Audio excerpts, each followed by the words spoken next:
Hi there, Miss Lams here. Today we are going to show you how to connect the wireless pH probe.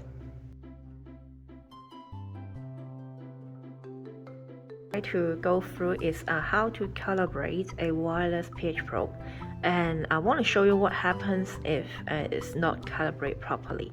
So here we can see that the first pH probe, okay, I have calibrated already, and now they're submerged in water. So and you can see that here is a pH 7, okay, and then another pH probe, the second pH probe, I did not calibrate it, and you can see that for even though they are submerged in the same solution, they are not the same pH. Okay, so what I would suggest you to do is to calibrate all your pH probe with the same solution. I'm going to show you how we calibrate the pH probe, and then so that it will have a better result.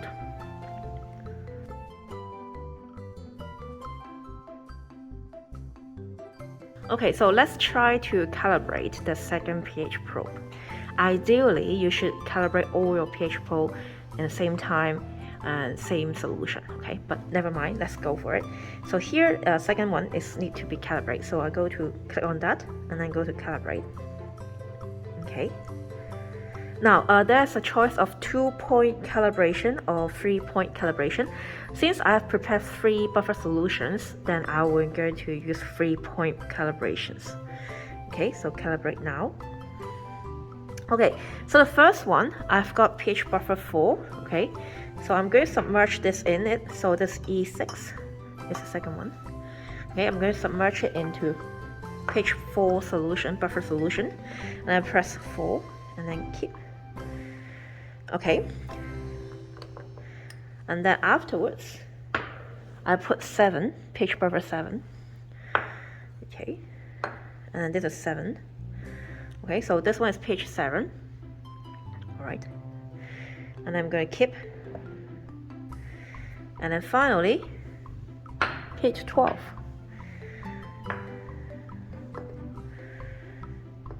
So I would suggest you submerge it first before you press the pH value, and then press keep.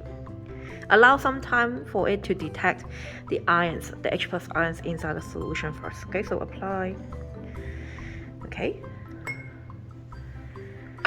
All right, so let's see if it's better this time.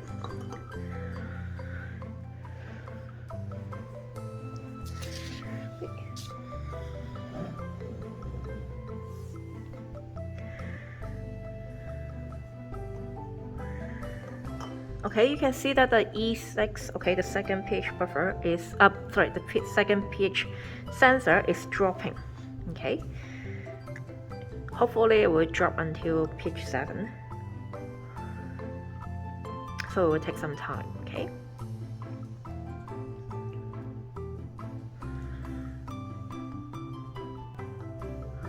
Okay, so you can see that with the calibrations, the second pH sensor is also around pH 7.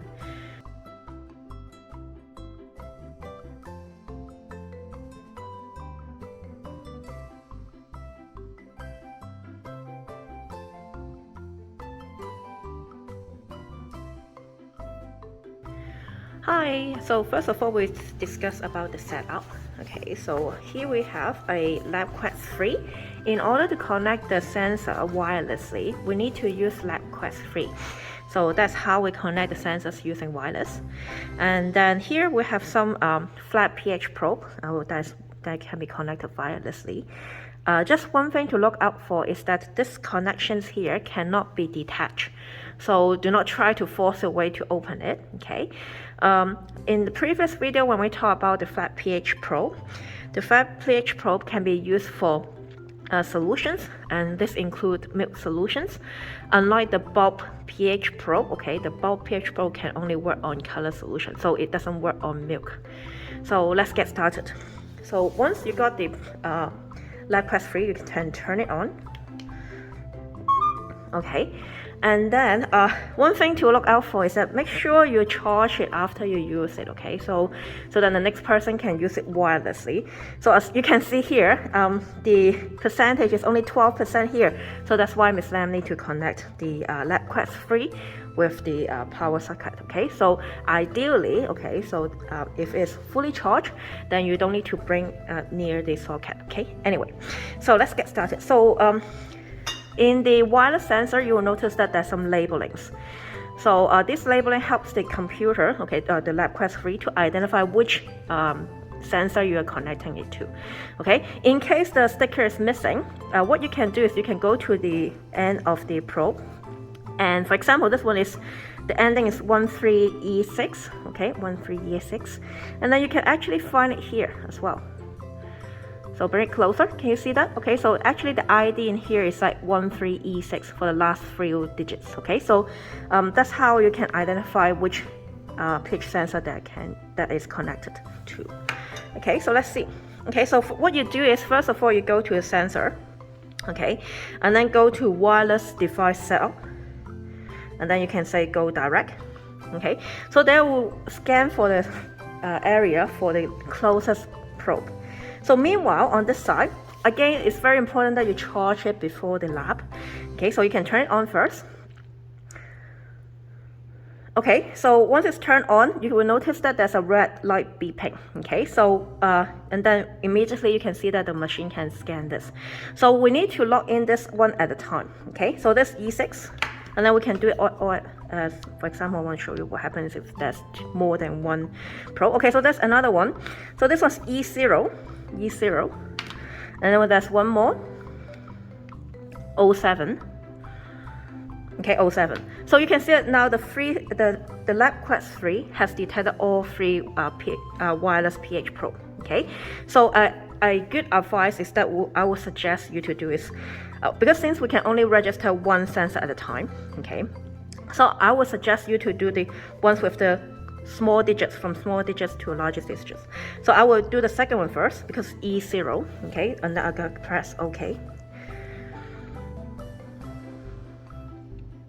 Okay, so the first pitch probe is E0. So this one is the first one. Okay, and then I can continue. Okay, so I can go to wireless device setup, go direct. Okay, so the next one is E6.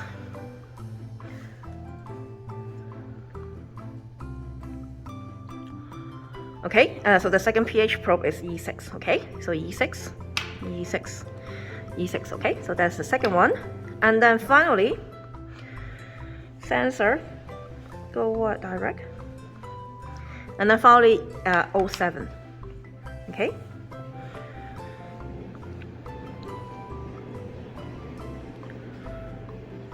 Alright, so you can have 3 pH probe at the same time. So the advantage is that you can do 3 experiments at the same time, so you can collect data simultaneously. Okay, so let's see. So this one is the third one. Okay, like that. Okay, I'm going to show you how, actually I've shown you this one before as well, how to use the pH probe, but very briefly. So one thing is that you need to remove it. Okay, so remove the cap. I would suggest you to screw this one out. Hold this, screw it out slowly. No, actually do this one. Okay, so first thing first, okay, you screw out this one, the cap here, okay, so this area, and then you put it into a small beaker. So I would suggest you to store the buffer solution in a small beaker like this. So then later you can retrieve it, and there's a less likelihood of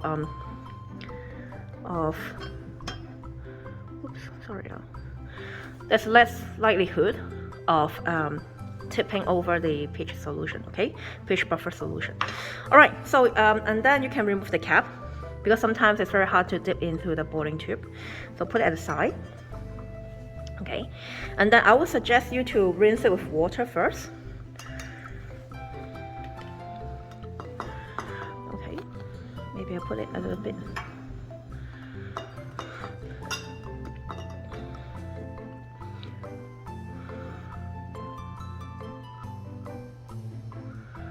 Okay, and at the same time you will notice that the pH pH sensor 1 is actually the pH is rising. Meanwhile, the second pH probe and the third pH probe is still maintaining similar, the pH doesn't change, okay? Right?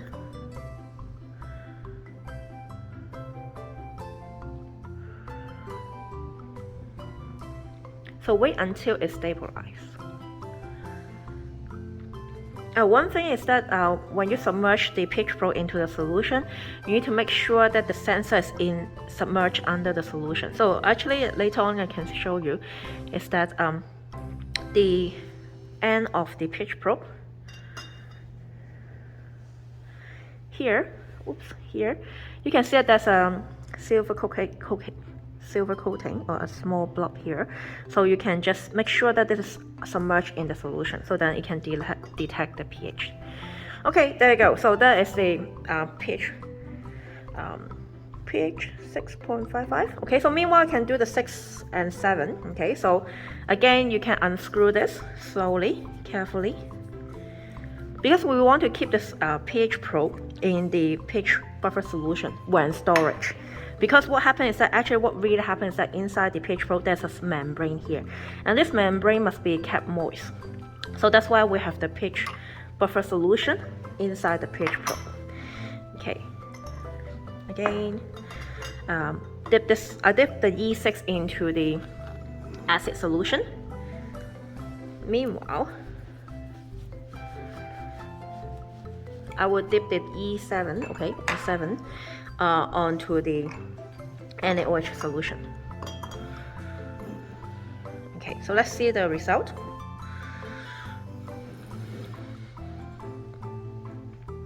As you can see here, the first pH sensor is 6.8, which is water, and the second pH sensor is in the HCl solution, is 0.65. okay, so very acidic.